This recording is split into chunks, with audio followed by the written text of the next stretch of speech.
Hey guys, welcome to my review of Symbiote Spider-Man Alien Reality.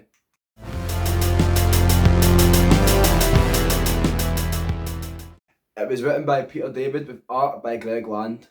Spider-Man wakes up in this alternate reality where everything feels off to him and there's a lot of different changes going on, and the only person that realises this is Doctor Strange as well. It also takes place during the same time when Peter Parker had the symbiote costume way back when. I'm having a ton of fun with this series. I think it's really cool seeing back when Spider-Man basically had the symbiote costume and just different adventures during that time period. So starting off with what I liked in the comic, I really like seeing Peter Parker or Spider-Man struggle with this reality and go on and kind of see what the main differences are from his main reality. It was just really cool seeing this, and it kind of showed us a different light on Spider-Man, because obviously the Spider-Man we know, he would always want to change everything back to how it was because it's the right thing to do. But in this comic, there's a lot of changes that would benefit him, and him with a symbiote, the symbiote's encouraging him, no, just keep it this way, just keep it this way, because it works for him. So it's really cool seeing how he interacts with it, because there's a lot of things in his life that didn't go wrong in this reality, and it's Nightmare playing these tricks on him and kind of being like, you'd be a lot better off like this. And it's fun watching the symbiote tempt Peter Parker, because that is one of the best things about the Spider-Man and the symbiote relationship. Another great thing about the comic was we get to see different versions of classic Spider-Man characters like we've seen before.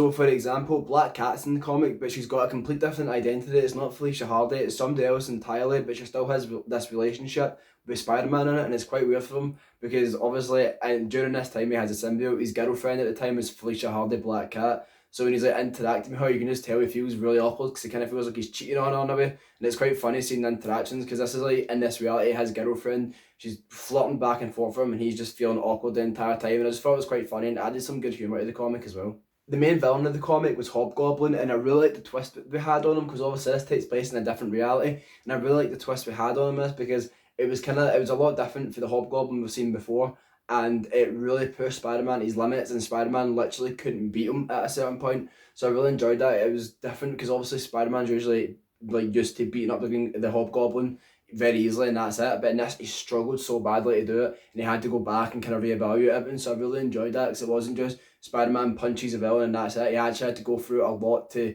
solve this issue, which I thought was really awesome to see, and it kind of showed us what, like, the symbiote, while it made him stronger, he still had to use his intelligence to still beat this villain. Doctor Strange was also a great addition in the comic as well. I really enjoyed him seeing interact with Spider-Man, and obviously because he's the only one as well that knows this reality is false. It's cool seeing Spider-Man basically confiding him, and both of them try to figure out what the hell is going on. Doctor Strange being in this comic as well adds a wee bit of continuity to the Marvel Universe as a whole as well, which I like. There's a bit in the comic where he realises something about something and he doesn't tell the specific person about it, and it was quite cool because it kind of puts him in this moral grey area, and it's like he knew the entire time, which I thought was awesome. Also made him out to be a wee bit of a douche as well. So like I said earlier, in this reality, there's a lot of different things that work out for Peter Parker and a lot of things that didn't go wrong in his life. When it also, like I said, he toys with the idea and not changing it because it suits him. And what I liked about it is because obviously he decides to inevitably change it, because one, it takes a really bad turn, and two, it's like it gets across the sense of like what Spider-Man is as a character, and it's all about responsibility, which I thought was really well done, and it kind of goes back to that, with great power comes great responsibility, which I really enjoyed because it just got across like the true essence of the character, whether or not he is bonded with a symbiote, which I just thought was really well done as well. So the artwork in this comic book as well is really well done, and it just looked awesome on the pages. There was a lot of good attention paid to detail in the way the symbiote suit looks. It also, like, at times, like, it looks like an alien, and obviously it is an alien, and it just looks very alien-like and just awesome at times. And the way Spider-Man moves as well, it comes across quite creepy, which I really enjoyed, because obviously he is bonded with a symbiote and it is going to look a bit off. Obviously as well, because this comic deals with like alternate realities and magic and all that stuff, there's a lot of just like really cool pages, and everything just like is so colourful looking, and it's really trippy as well, and it's just awesome to look at, and like the colours as well are just really vibrant and just look really good throughout the entire thing. There was never a point in the comic where I thought it looked bad at all. One issue I had with the comic, and it's kind of like near the middle, when Spider-Man essentially has to train to go and beat the Hobgoblin again, and he has to figure out how to do it, but he just kind of like brush over it. Like one page it says, right, I need to figure out how to do this, and then the next page he knows how to do it, and you didn't really see any of that, which I thought was a bit like, alright, it maybe felt a bit rushed.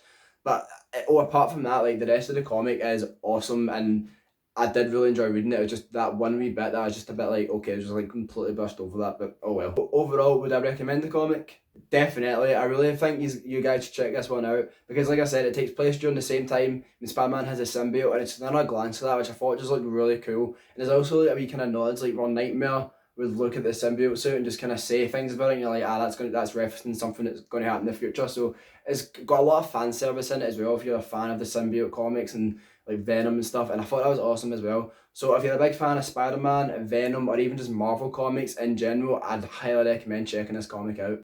So thanks a lot for watching the video, guys. If you enjoyed this video, be sure to hit that like button and let me know in the comments if you read this comic, and if you have, did you like it or did you not like it? And if you haven't read it, do you have a plan of reading it? Let me know below, and also be sure to subscribe because I do a lot of reviews on graphic novels, like comic book movies, a lot of Star Wars content as well. So if you're into that kind of good nerdy stuff, be sure to hit that subscribe button, and also be sure to check out my latest videos if you haven't yet already. So thanks a lot for watching, guys, and I hope to see you in the next video.